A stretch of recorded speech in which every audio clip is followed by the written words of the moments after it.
Muraho neza, murakaza neza kuri Bivuge TV. Nge turi kumwe nitwa Eric Ngabo. Reka twumve ikiganiro nagiranye na General Defan, n'umusaza nemera wadufashe cyane hano kuri Bivuge TV, aduha ibiganiro byuzuye impanuro, by'umwihariko nanjye ubwanjye mwigiraho, ubyo avuga byuje ukuri, byuje ubwenge bwishi.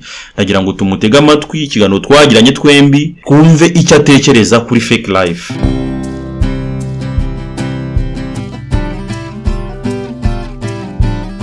Icyo gihe nkuboneye nari maze iminsi ngerageza kugira ngo duhure ntibikunda, ariko ndakubonye nawe rwose ndisanzura. Ugomba kwisanzura cyane. Hari ikintu bita fake life. Yego. Fake life cyane cyane muri kino gihe cy'ikoranabuhanga. Yego. Haje ama social media, ibintu tubona by'ama Facebook, ama Instagram. Ano ma social media atuma abantu benshi bagaragaza ubuzima. Yego. Burenze ukuri kwabo. Mu magambo makeya nabwo hari inama watugira cyane cyane nk'abantu babikora. Hari abantu babikora nk'umwuga. Yego. Bikanabinjiriza. Yego. Ntabwo najya kugira icyo mbavuga kubera ko ubu bari mu kazi, ariko hari abandi bantu baba bashaka kugaragaza apparence. Rimwe na rimwe ugasanga abantu bihombemo uko tuvuga ko fake life irahenda cyane. Birumvikana. Ubwo rero ntagira ngo ugire ikintu nabyo wabivugaho. Icyo mbivugaho rero, bariya bajya mu mashusho media bashakamo inyungu kwanza, bafite imbaraga. Aje kugira ngo atange urumuri, afashe abantu bakigenda mu mwijima. Hari abandi rero noneho ngiye General Defao kubera ko nanjye ndazwi hagaha baranzi n'indamuka ngi bageze singira ikintu nkora, baragenda basuzuguye, barancisha mijisho. Oya niba ndi gucishemo, ariko wowe ejo uzabongera ubona icyo kurya.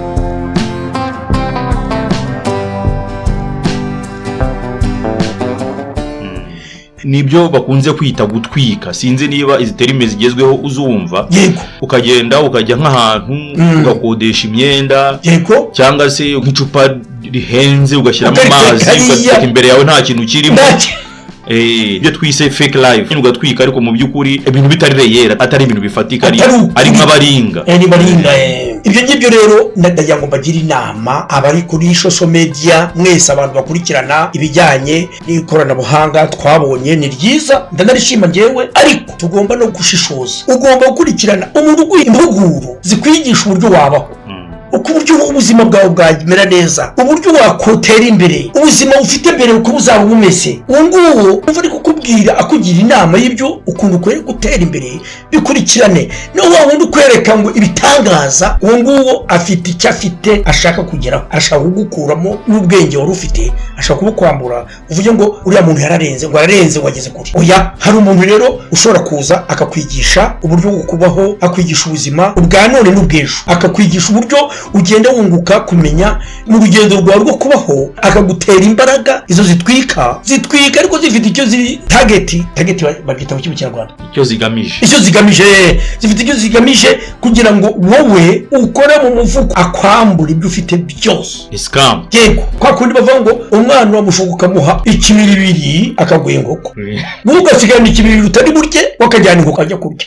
Nicyo gico niyo nama ngiye natanga ku bantu bameze gutyo. Murakoze cyane. Yego, murakoze cyane, Imana ibamugisha. Ngayo nguko ibyo twavuze uyu munsi n'uyu musaza, ibiganiro byose tugiranye ni intangiriro y'urugendo rurerure. Wakwibaza uti ibi se hari igihe tutabyumvise? Mwarabyumvishe cyane rwose. Ndagira ngo nkubwire ngo ushobora kuba warabyumvishije kenshi, ariko wasanga igihe cyawe ari iki ngo ubyiteho ubiha agaciro bikwiriye. Hari byinshi tutavuze, nibyo tugiye kuzakomeza kuvugaho mu ma episode azakurikira kino kiganiro. Tuzahishura ibanga rinini ry'ubwiru bw'amafaranga. Niba wumvise hari icyo byaguteye gutekereza, fata akanya usiga igitekerezo cyawe. Niba kandi wumva ubishaka, kanda kuri subscribe kugira ngo tuzabe turi kumwe kugeza igihe tuzamenyera ukuri kw'amafaranga.